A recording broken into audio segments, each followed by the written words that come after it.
What is up YouTube, it's Kingfisher745 and welcome to Spec Op 28 Task List Part 3. Now we are going to kick this into overdrive and hopefully catch up within the next 24 hours or so.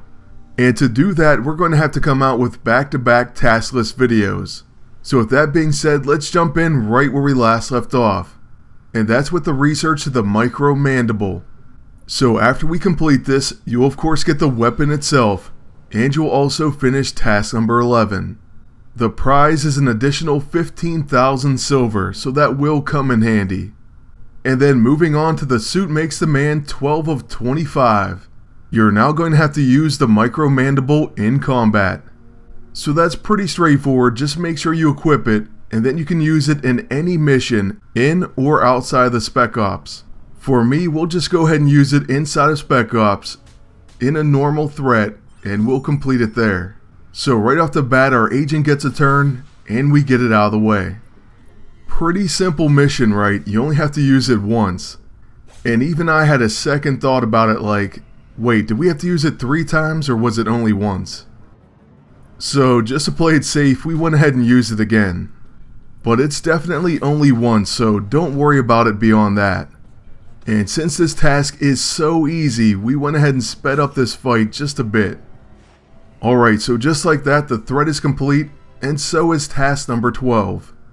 We'll once again get a 15,000 silver reward, and then we can move on to task number 13.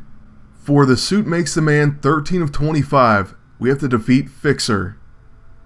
And he is a mini-boss of Spec Op 28 Mission 2.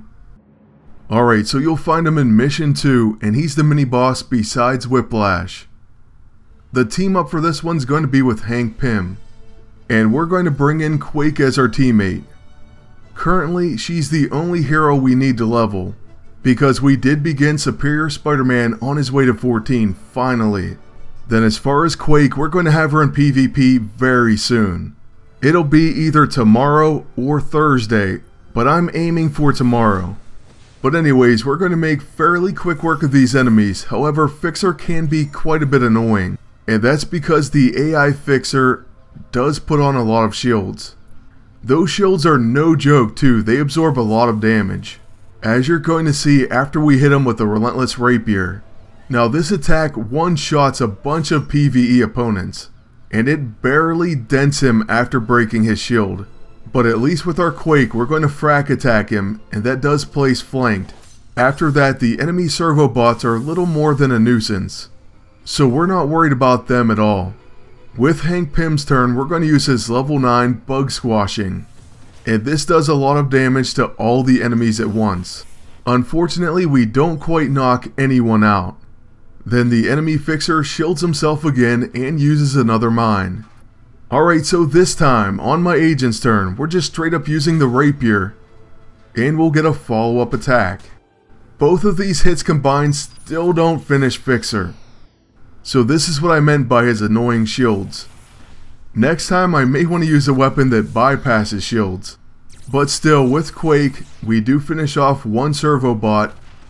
We injure the other 2 enemies. And we're going to cause aftershock. So at this point, Hank Pym will easily finish off Fixer. And he's even going to do an extra attack. This causes him to self-destruct. And now my agent will take out the final enemy. Alright, so task 13 took us a little bit longer than the others, but it still wasn't difficult at all. The only thing is this will take away from our end score. I've still managed to get 2 stars really easily this time around, just do a few deploys. Then you should be safe.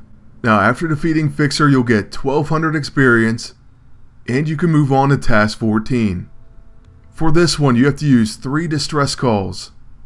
And this task is very easy as you can use them in any fight.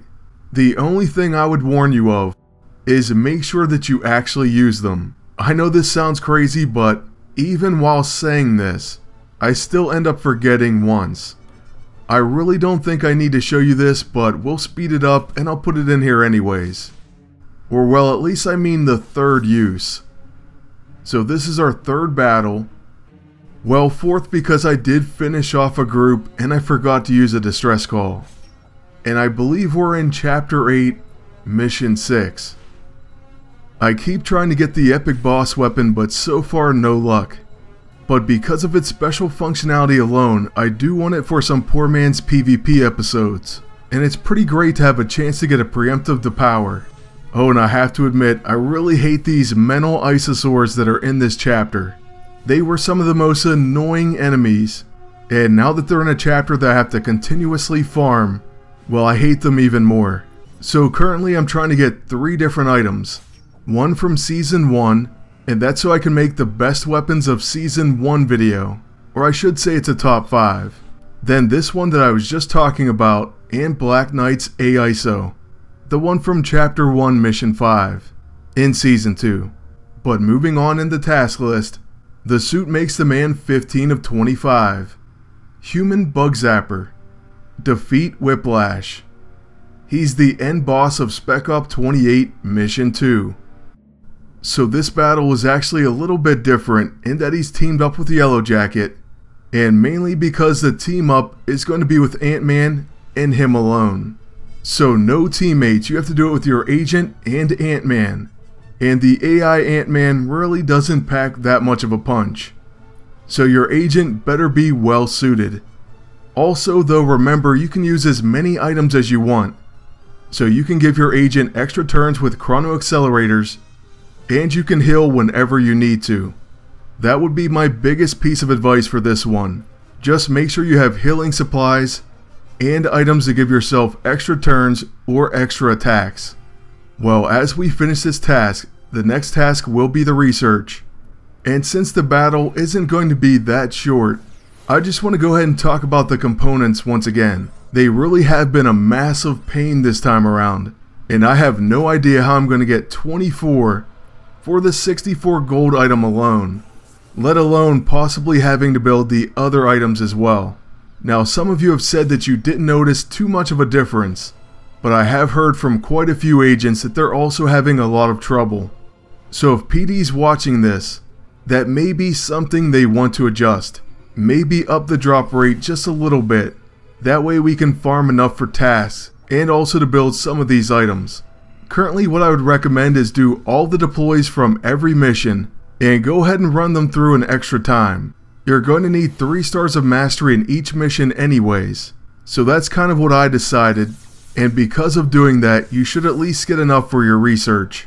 As far as building the actual set items, we may just have to do the old start a mission, do an early deploy, and then abort the mission strat. Or we have to hope we get lucky and win 1000 unstable ISO 8, which I unfortunately haven't been able to for a few Spec Ops now, so I'm not going to hold my breath. So yeah, I'm going to go ahead and send a tweet at them, and then maybe they'll up the drop rate. But who knows, maybe it's just a luck thing, and it'll pick up. Alright, well, since we've been calling distress calls, we decided to go ahead and use another one, and they attack with the Coulson's Revenge for a big hit.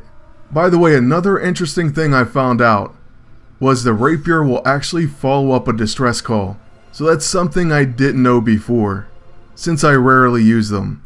By the way, anyone who has me as a distress call, let me know any times you called me in. Just post about it in the comment section below. I'm always interested to see what my agent does. But now with just Yellow Jacket remaining, we're actually kind of hurt. But he attacks us and brings down the thunder of our counters. So that's going to be how this fight ends. After we wrap up the end score, we're going to get our next blueprint, and this time it's going to be for the Micro Stinger. This is another lesser piece, and so it doesn't gain any of the set bonuses, and it just causes biofeedback. Not too terribly impressive.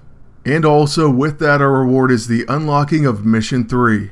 So we'll go ahead and show the boss roulette, and then we'll go to the final task.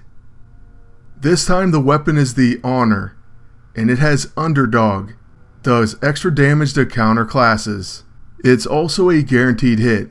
And then for the Augmented ISO 8, it's once again Mr. Fantastic's Strong Arming AISO. I wouldn't mind winning that just so I don't have to buy it.